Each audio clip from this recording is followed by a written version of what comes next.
would like to invite our guest of honor, Professor in Shreeharan, visiting Professor, King's College, London, to address the gathering.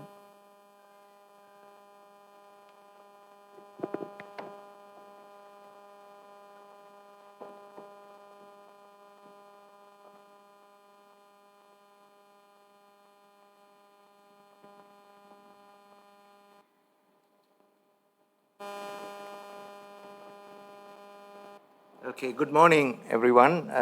Mr. Vice Chancellor, Dean of the Faculty of Medicine, Professor Hoffman, members of the Faculty of Medicine, Jaffna, members of the University of Jaffna and other healthcare institutions, distinguished guests and invitees, my dear students, colleagues, ladies and gentlemen. First of all, I would like to thank the organizing committee of this conference for granting me this privilege of being here today. And I also want to congratulate the committee for putting together a wonderful agenda for today's deliberations. Some of you may know that I've been visiting Jaffna quite frequently over the last 10 years. And it has been very heartening to see the enormous developments that have taken place over this period. In spite of many challenges and difficulties, and specifically in research, I've seen an increase in the number and the quality of publications, many of them in international journals, including the Lancet group of journals. We have seen the increase in very well-deserved promotions to many people getting their professorships. When I came first time, there was only one professor. She's sitting here in front. The former Vice Chancellor was the only professor at the University of Jaffna. And now we have a number of distinguished professors at the faculty. And one of the driving force for that is the increase in research output. We have seen the establishment of two excellent research centers. The Center for Digital Epidemiology, which was launched a few years ago, and this week, the launch of the clinical trial unit. We have seen an increase in the number of international collaboration, and today the presence of the Dean of Duke NUS is a testimony to that. And that has been accompanied by an increase in funding from international granting bodies. So the research has progressed very well, and I hope the conference today will be a catalyst for even further advances. I thought I will take the time allotted to me to share some thoughts on the theme of today's conference, striving for excellence with professionalism at the heart of healing. And I thought I will select 3 words to do so. And we will start with what is the heart of healing. And the question is, what is indeed the heart of healing? And where does research and a research conference fit into this healing process? If you ask any healthcare practitioner about his or her practice of medicine, they would quite correctly refer to clinical practice. The practice is patient and population-centered. We look after the health of the population, and when the health deviates, we then manage the diseases in patients.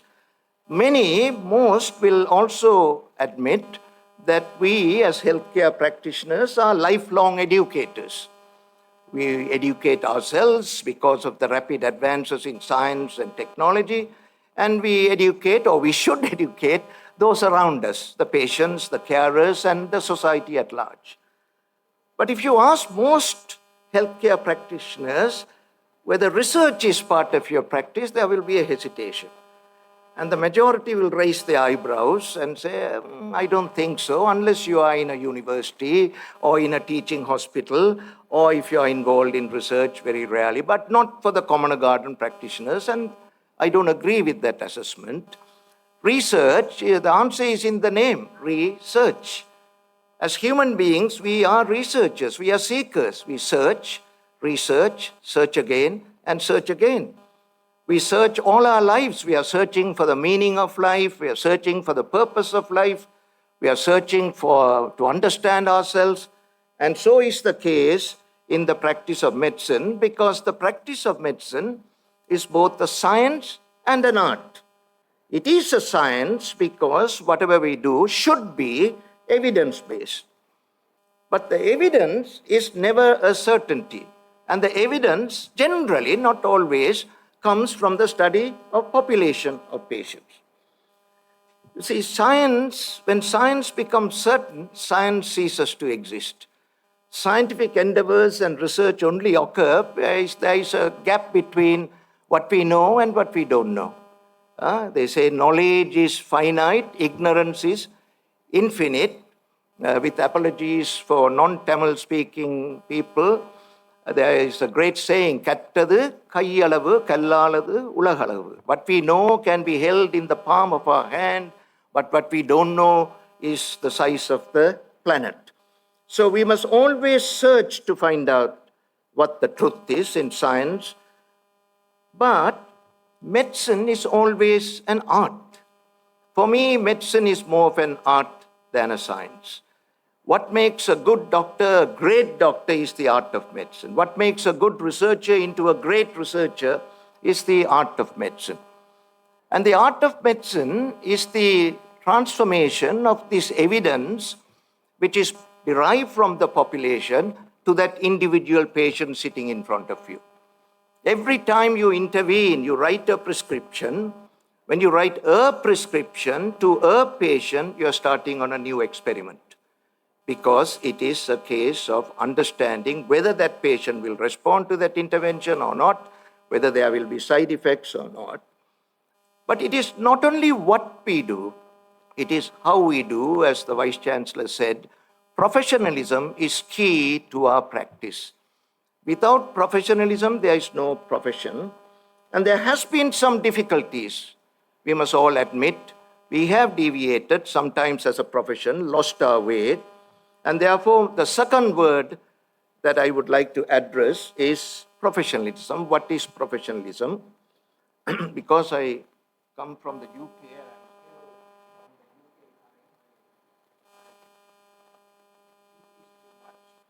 I've been suffering with heat exhaustion, so I need a bottle of water. So apologies. So what is professionalism? We all study, it is in the curriculum. What is the course? PPDS course in the undergraduate curriculum. We study it in our postgraduate curriculum. We attend courses. We have lots of words describe professionalism. But do we actually have it in the heart of our practice, in the heart of healing? You know, there's a story in Zen Buddhism about the bird sitting on your shoulder and murmuring to you every day, this is your last day, live as if this is your last day.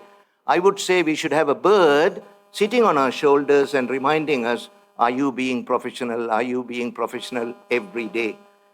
Because for me, there are two words that describes professionalism, values and trust. That's all it is. We as individuals and professionals should exhibit some core values in our practice, and in return, we get the greatest reward, the reward of trust of the patients and society. Trust is very difficult to earn, but we can lose it in a jiffy with one or set of bad practices and it disappears. Now, what are these set of values? And again, I call it the three pillars of value-based professionalism. Everything we have to do is very simple, three things. We have to be competent. Unless we are knowledgeable and skillful, we cannot deliver a high quality of our practice. We have to, not what we do, but how we do it. And again, we use the word ethics and integrity in English doesn't translate very well the word dharma. We must do what is right. And thirdly, no endeavor today in today's world, personal lives, professional lives are individual efforts. We exist, we serve through collaboration. And we'll talk about it perhaps in the afternoon when we discuss emotional intelligence, developing relationships and teamwork. And the most important member of that team is the patient, center of the team, and the research subject in research endeavors. They are part of the team. This is a quotation from Samuel Johnson, not the ex-American president, but the great British poet. And Johnson said, integrity without knowledge is weak. You might be a wonderful ethical person, but not very competent. At the worst, you will be a weak professional.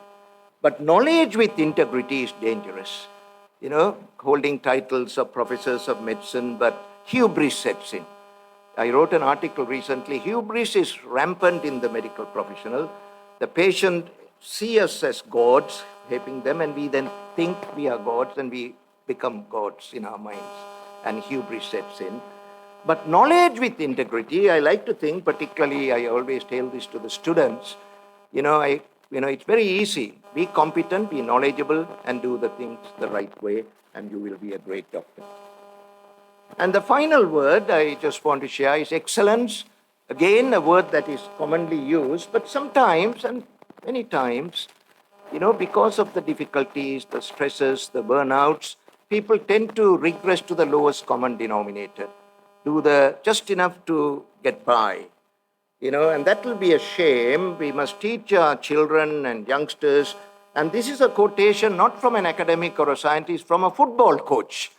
Many of the Americans might recognize him, Vince Lombardi. He said, we are not the Buddhas and Gandhis of this world to be perfect, but perfection may not be attainable, but if you chase perfection, aim high, at least you will catch excellence. The question then for today is, what defines excellence in research? And the tendency, this is the case in most instances, performance measures, we generally tends to be objective, easy to count, easy to measure, may not be the right one. So I'm not saying objective evidence of research outputs are not markers of excellence. Number of papers, quality of papers, citation indices, they are all relevant, but research is not a numbers game. Research is not a numbers game, and if we only focus on the numbers, then the problems arise. The only evidence of excellence is what is the impact on society, not immediate impact. You can't ask a person doing some basic research on cells or biochemistry or molecular biology to demonstrate an immediate impact. Yes, there will be an impact in terms of generation of new knowledge. But every research endeavor, for that matter, every human endeavor should be targeted towards ask the question, what is the impact on society? Immediate, or there must be the intent in any research project to cause you must have a link to the ultimate benefit to society. And that is I think, only measure of excellence. All the other objective measures are vehicles to that endpoint. And this is a publication some of you might have seen from Ian Chalmers and others from the Cochrane collaboration, and this is true. And we have to own up to it. We as a research community, there's a lot of research wastage, and they call it research wastage is a scandal. Poor research is worse than no research. So we must all pay attention to it and make sure, because it's waste of money, waste of time, puts patients at harm. So research wastage should be avoided at all costs. I want to finish my sharing of thoughts touching on technological revolutions, because we are today going to discuss some exciting, interesting technology. Humanity has always advanced in two ways. Either incremental evolutionary changes, very important, but the forward leaps, the major changes have happened through revolutions. We all know for centuries we have had the agricultural revolution, started in the Middle East, more than 10,000 years ago, and spread throughout the world very slowly. The spread of advances take time to spread and to be adopted. Then the Industrial Revolution, 300, 400 years ago, still is spreading. Then there are many parts of sub-Saharan Africa have not been touched even today by the Industrial Revolution. And the best example of that is the COVID pandemic.